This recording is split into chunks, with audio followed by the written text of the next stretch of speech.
নমস্কার বন্ধুরা, variety of cooking থেকে সবাইকে স্বাগত। আপনারা সবাই নিশ্চয়ই ভালো আছেন। আজকে আমি খুব সুন্দর একটা সহজ এই গরমে স্বাস্থ্যকর রেসিপি করে দেখাবো খুবই অল্প সময়ে। দেখতেই পাচ্ছেন আজকে ঢ্যাঁড়সের একটা রেসিপি করব।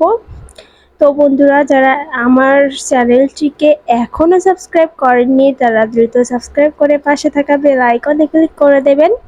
তো বন্ধুরা, ভিডিওটি পুরোটা দেখবার জন্য অনুরোধ রইল। তাহলে চলুন আর দেরি না করে রেসিপিটি শুরু করি। প্রথমে চুলায় চলে এসেছি। আমি পরিমাণ মতো তেল গরম করে নিয়েছি খুব সুন্দর করে। তেলের পরিমাণটা অল্পতেই হয়ে যাবে, যেহেতু এই গরমের একটা স্বাস্থ্যকর রেসিপি। তো প্রথমেই কালো জিরে ফোড়ন দিয়ে নিলাম। কালো জিরেটা একটু পোড়া পোড়া করে ভেজে নিলাম। এখন এর মধ্যে দিয়ে দিলাম কাঁচামরিচ আর আলুগুলো একটু পাতলা লম্বা লম্বা করে কেটে নিয়েছি। দিলাম স্বাদ মতো লবণ আর হলুদ গুঁড়ো। খুব ভালো করে আলুটা আমি ভেজে নেব। এখানে কেউ শুকনো মরিচ বা শুকনো মরিচের গুঁড়াটা ব্যবহার করবেন না, তাহলে স্বাদটা নষ্ট হয়ে যাবে আর গরমের জন্য স্বাস্থ্যকর রেসিপি থাকবে না। তো দিয়ে দিলাম এখানে ঢ্যাঁড়সগুলো আমি একটু লম্বা লম্বা করে কেটে নিয়েছি। নুন হলুদটা এখন আর দেব না, আগে দিয়েছিলাম, এটাই হয়ে যাবে। তো ভালো করে ভেজে নিচ্ছি একটু সময় নিয়ে। চুলার আঁচটা মাঝারিতে দিয়ে ভেজে নিচ্ছি ঢ্যাঁড়স আর আলুটা। তো ঢ্যাঁড়সটা ভালো করে ভেজে নেওয়ার পর পরিমাণ মতো জল দিয়ে দিলাম। জলের পরিমাণটাও খুব অল্প দিতে হবে, ব্যাস এটুকুই জল দেব। এরপরে দিয়ে দিলাম একটু হলুদ গুঁড়ো।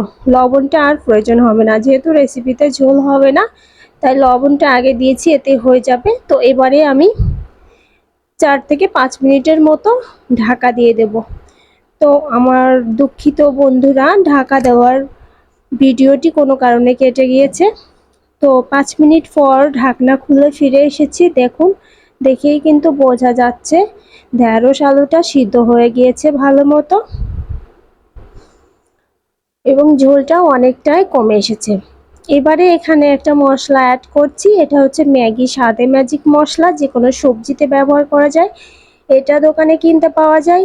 বিশ্বাস করেন বন্ধুরা, এত সুন্দর একটা টেস্ট পেয়েছি তা বলার ভাষা নেই। তো আমি পুরো মশলাটা দিলাম না, অর্ধেকটা পরিমাণে দিলাম। ভালো করে একটু নেড়ে মিশিয়ে নিলাম। চুলার আঁচটা এখনো মাঝারিতেই আছে।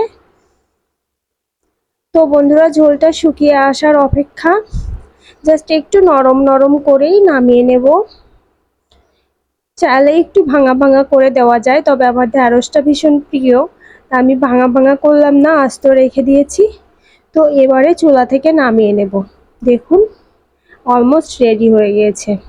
এবারে নামিয়ে নিয়ে গরম ভাতের সাথে পরিবেশন করতে হবে। তো বন্ধুরা, আজকে রেডি হয়ে গেল ঢ্যাঁড়স আলুর তরকারি। রেসিপিটি কেমন লাগলো নিশ্চয়ই কমেন্ট করে জানাবেন। আর বাড়িতে অবশ্যই ট্রাই করবেন এই স্বাদে ম্যাজিক মশলাটা দিয়ে ঠিক এভাবে রেসিপিটি করার জন্য। তো বন্ধুরা, রেসিপিটি ভালো লাগলে অবশ্যই লাইক, কমেন্ট, শেয়ার আর সাবস্ক্রাইব করতে একদম ভুলবেন না। যারা এতক্ষণ আমার সাথে ছিলেন তাদেরকে অসংখ্য ধন্যবাদ। তো বন্ধুরা, ভালো থাকবেন সবাই। এরকমই আরও সুন্দর সুন্দর সহজ সিম্পল রেসিপি নিয়ে আপনাদের মাঝে হাজির হয়ে যাব ভ্যারাইটি অফ কুকিং থেকে। আজকের মতো বিদায় বন্ধুরা, টাটা।